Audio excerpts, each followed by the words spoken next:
Venus, segundo planeta del Sistema Solar. En cuanto a tamaño, el sexto.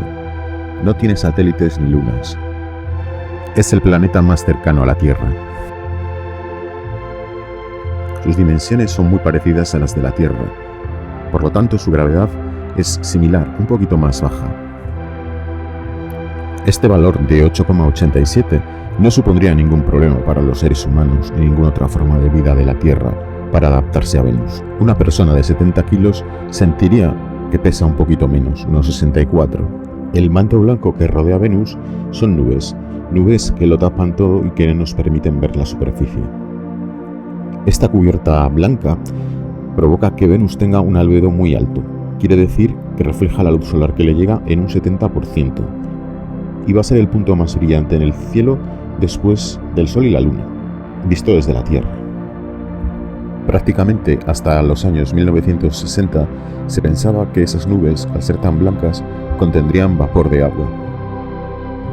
En 1930, mediante técnicas espectroscópicas, se consiguió medir la temperatura de la capa más externa de la atmósfera, que era aproximadamente de 240 Kelvin, unos menos 33 grados centígrados, muy similar a lo que se produce en la atmósfera terrestre, por lo que se pensaba que la temperatura en la superficie, dado la cubierta de nubes y la proximidad al Sol, sería unos 10 o 20 grados mayor que la superficie terrestre, por lo que sería un planeta habitable. De hecho, se pensaba que la vida tenía que ser exuberante.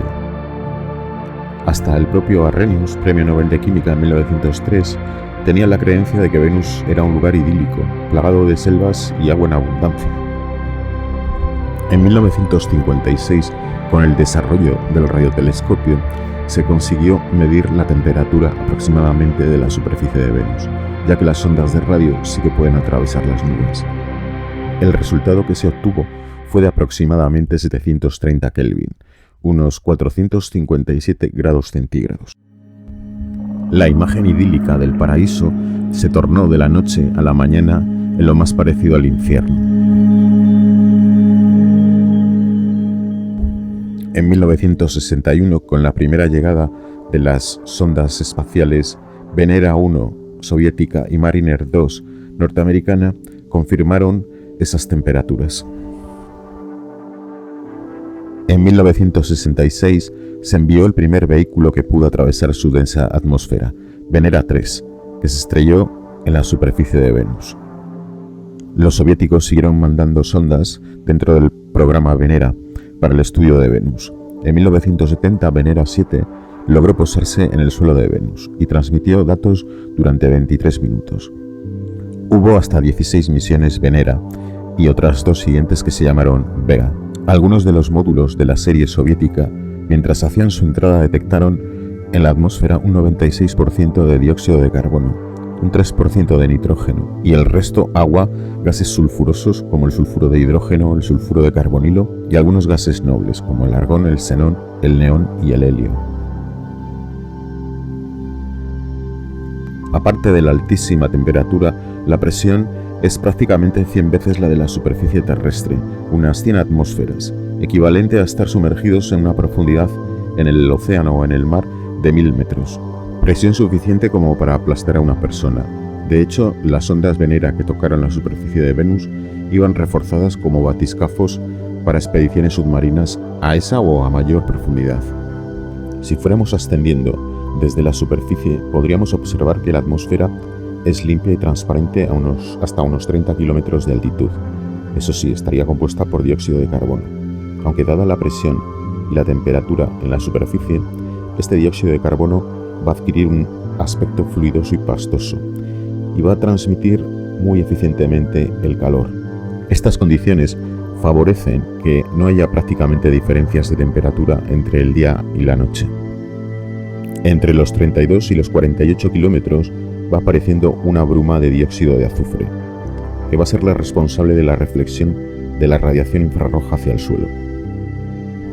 A partir de los 48 kilómetros de altura aparece ya una cubierta de nubes de 4 o 5 kilómetros de espesor, formada por sales de cloro, azufre y por ácido sulfúrico. Por encima de esa capa nubosa aparecerían otras dos capas de nubes, compuestas por soluciones acuosas de ácido sulfúrico y pequeñas cantidades de ácido clorhídrico y ácido fluorhídrico. Estas dos capas de nubes se extenderían hasta sobrepasar los 67 kilómetros.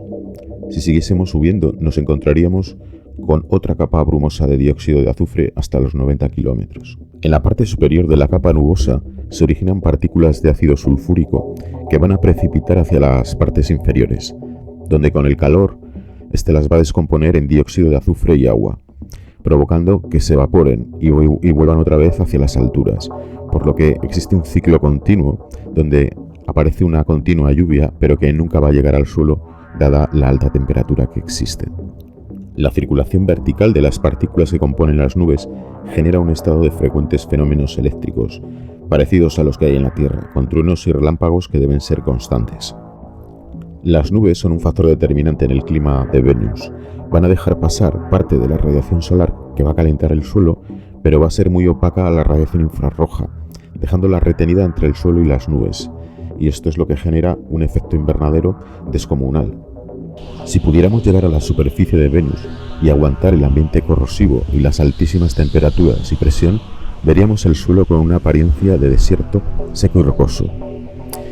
Todo ello inmerso en una luz amarillenta anaranjada. Podríamos apreciar fenómenos ópticos como la refracción múltiple.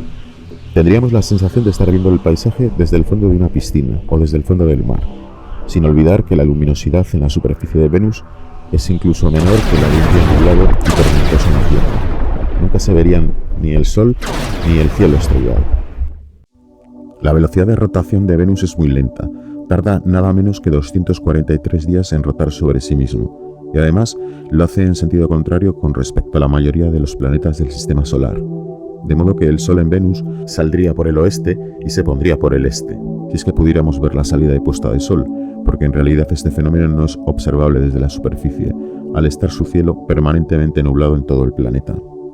Como aparte de rotar se traslada alrededor del Sol, realmente si estuviésemos en la superficie de Venus veríamos cómo un día transcurre en realmente 117 días terrestres.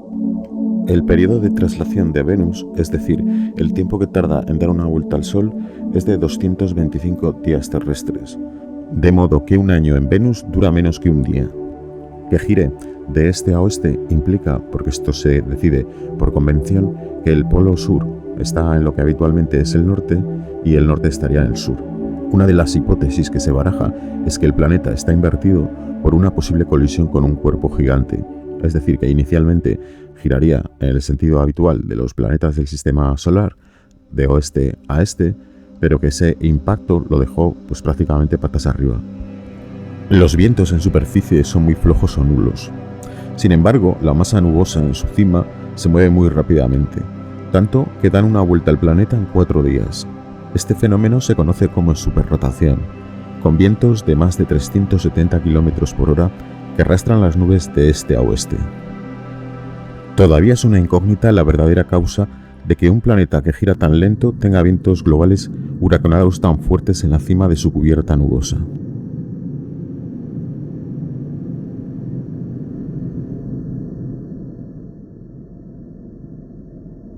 ¿Siguen activos los volcanes en Venus?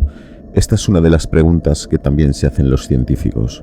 Después de llegar a Venus en 2006, la nave Venus Express registró un aumento significativo en la densidad promedio de dióxido de azufre en la atmósfera superior.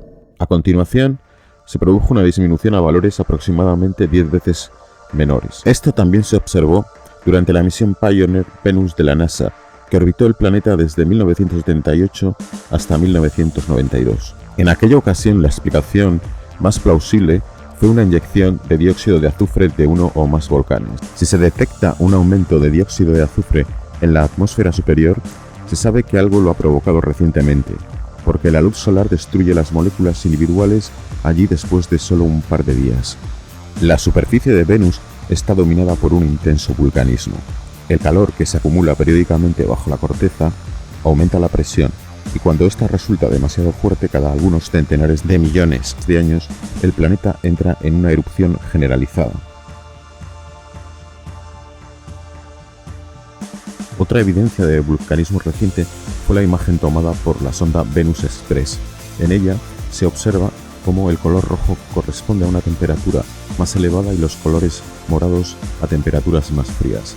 En esta imagen térmica, la zona roja se corresponde con un punto caliente, que evidencia la presencia de lava relativamente fresca. El 70% de la superficie de Venus es básicamente plana, con desniveles inferiores a los 500 metros. El 10% del planeta está dominado por dos grandes mesetas, elevaciones en forma de continentes, a las que se les ha dado el nombre de Afrodita Terra e Istar Terra. Estas dos grandes mesetas son elevaciones que se encuentran a unos 4 kilómetros de altura sobre el relieve general del planeta. Las mayores elevaciones del planeta se encuentran en Istar Terra y su mayor altitud son los montes Maxwell, que están aproximadamente a 11.000 metros. Las Planitia son grandes depresiones de hasta 2.000 metros por debajo del radio medio del planeta, que son 6.051 kilómetros. Y es que las altitudes se refieren tanto en profundidad como en altura sobre el radio medio del planeta, porque no ocurre como en la Tierra, que las referenciamos al nivel del mar. Evidentemente allí no hay mar. Además de las dos mesetas principales, hay otras regiones elevadas más pequeñas. Son aquellas que se llaman regio, por ejemplo Alfa Regio, Beta Regio y Phoebe Regio. El resto del planeta, aproximadamente un 65% de su superficie, está formado por llanuras suavemente onduladas. En su misión a Venus, la sonda Venus Express detectó que las rocas de las mesetas de Phoebe y Alfa Regio eran más claras y parecían más viejas comparadas con la mayor parte del planeta. En la Tierra esas rocas son usualmente granitos y forman continentes. Si hay granito en Venus, debe haber habido un océano y tectónica de placas en el pasado. Las rocas más abundantes en Venus son basaltos. Para formar el magma granítico se necesita subducción y agua.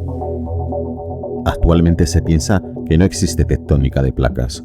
Durante este mes de junio de 2021, la NASA y la ESA han seleccionado nuevas misiones para Venus. El objetivo es averiguar cómo este planeta se convirtió en un infierno, cuando quizás pudo haber sido el primer mundo habitable en el sistema solar. Medirán la composición de la atmósfera de Venus para entender cómo se formó y evolucionó, así como para determinar si alguna vez tuvo un océano. Realizarán mediciones precisas para comprender el efecto invernadero desbocado que padece. Tomarán las primeras imágenes de alta resolución de las características geológicas de Venus. Reconstruirán su topografía en 3D y averiguarán si la tectónica de placas y el vulcanismo siguen activos en Venus. La lástima es que habrá que esperar hasta 2028 o 2030 para que se inicien las misiones.